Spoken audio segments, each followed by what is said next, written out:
Hi everyone, on this video I'd like to talk about makeup sex and why it should be avoided because it is destructive and damaging to your long-term relationship. Again, the first thing we need to understand is that in relationship there are two ways, whether your relationship is getting better, getting stronger, where you support each other and you're getting happier, or you're in a relationship that actually getting worse, where you are hurting each other, whether it's physically or emotionally, okay? And makeup sex is one of those things that actually worsening your relationship in the long run, okay? And this is why it should be avoided. So let's talk about it. Why is it bad and why it is highly addictive? So makeup sex is actually when you have a big fight, whether you feel jealous, you feel anger, you feel sad, and then you would have a makeup sex to feel better, and you get so much of dopamine, oxytocin, serotonin afterward, okay? When you fight, you get this adrenaline rush and also like endorphins, right? And this chemical keep you hooked.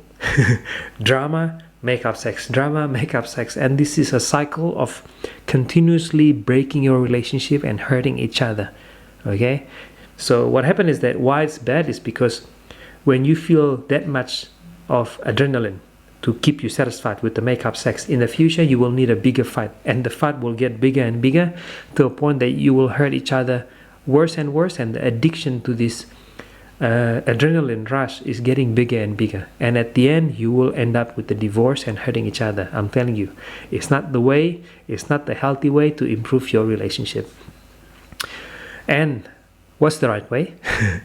The right way? Okay, the first one is that we need to be aware of this pattern. If you are addicted to makeup sex, that means there is an addiction to adrenaline, okay? And unfortunately, adrenaline is just like a drug, okay? A lot of people don't understand this thing, this concept that how can you be addicted to adrenaline? It's not a drug, it's not something external that you consume. But what you need to understand is that our brain is capable of creating all these chemicals on its own through certain stimuli, whether it's through a fight, through argument, through jealous, whatever it is, right?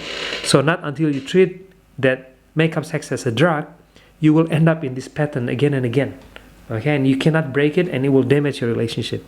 And I want to share as well, my relationship with my wife was really bad.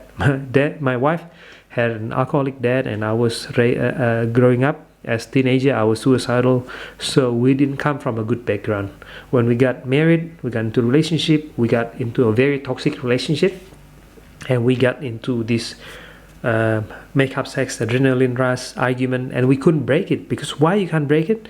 Because this adrenaline addiction is real, just like a drug. And this is why if you tell someone why you are so full of drama, but it doesn't matter how much they try to get out of this drama, this argument, they end up in the drama. And this is really hard to break if you're not conscious and aware of this pattern, okay? This pattern will just repeat.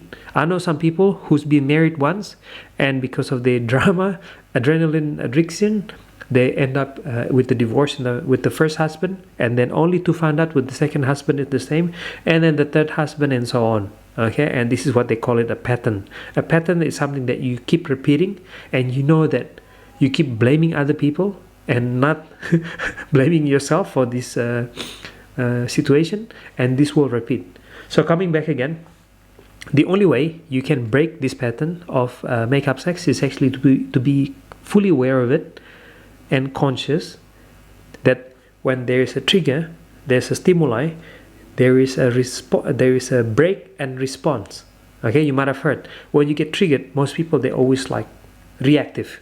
When something happened, I get angry and I'm gonna punch you, for example, right? And hurting other person is actually the reaction that you do automatically, and you have to make it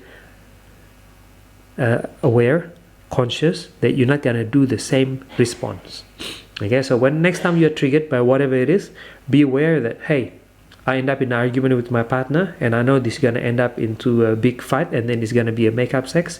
You have to be aware from the beginning. When it starts building up, you're about to argue, you say, I'm gonna take a break. I think this conversation is not a good one. Let's take a break and come back to it later on when we feel better, Okay, because there is no good solution when you both are heated up in argument. Ego versus ego equal lose-lose. Okay, when you end up in ego, you tend to want to have a win-lose, right? You want to be better, stronger than your partner, but at the end you both will be at disadvantage, because when you end up in a divorce, I'm telling you, you both will be a lose-lose scenario.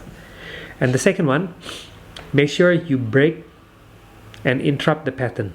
Okay, so when you do end up in argument, you normally would say something mean. Don't do it. Instead, you smile, or instead say something funny, instead play music, instead meditate, instead go to gym, or whatever it is. Just break the pattern. Okay, that's how you do it. The second solution.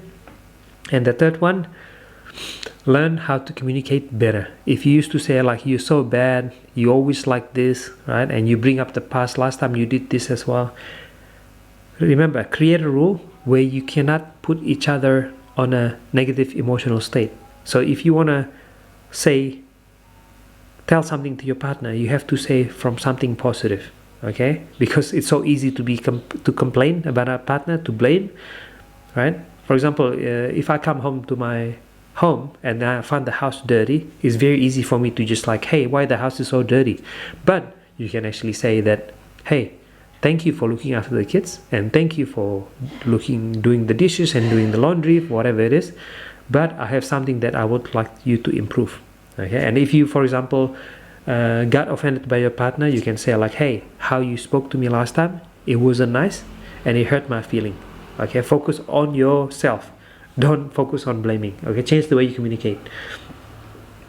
And the fourth one, find adrenaline rush somewhere else. If you're getting a lot of adrenaline drama from arguing with your partner, now try to challenge yourself somewhere else.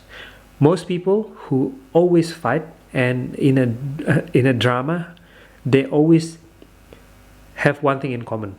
They don't have anything fulfilling is happening in their life. If you're not pursuing your dream, if you are in a cycle of depression and you're not doing anything about your dream goal and you're not working towards anything, you don't have any gym goal, physical goal, or any financial goal, your life will be boring. And unfortunately, if your life is boring, you will find adrenaline fun from somewhere else, which is from argument with your partner.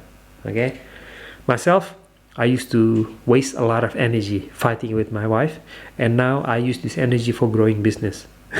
And this is a more fun way, right? Because a business can give you money and make a full-time income even, instead of just fighting with your partner.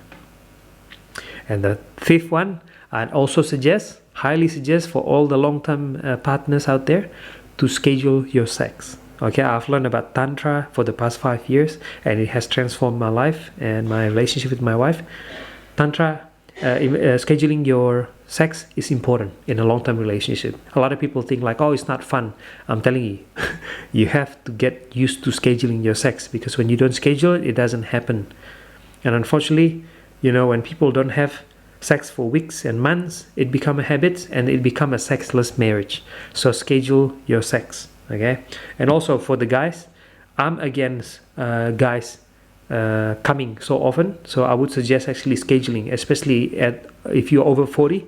I would suggest schedule your ejaculation only to once a week maximum.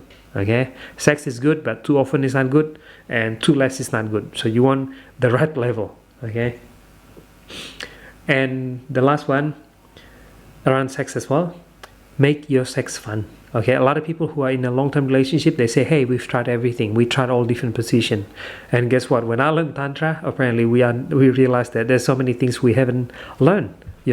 We didn't look each other's in the eye when making love. There's a lot of way to be creative inside the bed, whether it's with toys, with the way you speak to each other, sex talk, whether it's dominant submissive, you can play with dominant submissive, you can play kinky sex, right? You can explore this thing together, and this improve your relationship.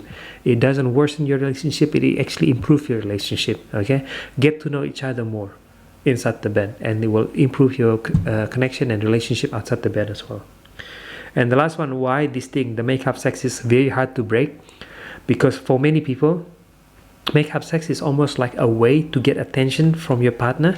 Like for example, if you have a partner who don't care about you most of the time and only care when you are sad, and this become a pattern. Like for example, when I'm sad, when I'm angry, my partner pay attention to me. But when I'm not angry, he doesn't pay attention to me. So you have to start rewarding good behavior, not bad behavior. If you see your partner is sad, angry, right? And that's the only way they get actually attention from you, right? You have to change this. Instead, you give attention to your partner for being loving. Okay, it sounds simple, but it's hard. If this whole time in your relationship you only get attention through negative emotion, this will become a cycle. So coming back again, avoid make-up sex. It will damage your relationship in the long run. And if you have kids, your kids will be a victim of your relationship drama. So yeah, that's all for today. So for all the couples out there, married couple, long-term couple, if you are in a relationship that don't serve you, where you're actually hurting each other and you want to get out of this toxic dramatic relationship, you can join my coaching program. You can check the website rickydarmawan.com. okay, and we do not only relationship coaching but also health and fitness coaching. Fitness has transformed my life, not only physically but also mentally and also spiritually and also my relationship. So I highly suggest as well to look at fitness coaching and as well as relationship coaching to improve yourself. Because one more thing I want to add, many people who are in a toxic relationship, normally they're not happy as a person, okay, and they use their partner as a punching bag. And this is why, in my opinion, you need to have, whether it's like a gym goal, fitness goal, financial goal that you need to pursue. Without a goal, without a purpose in your life, unfortunately, your family will become your victim. The people who are close to you will become your punching bag. Okay, so yeah, check out the website again. It's rickydarmawan.com. If you're serious in improving your relationship or you want to save your marriage and improve your health. Okay, so yeah, I hope it's something useful for you. I hope you're having a good one, and until next time.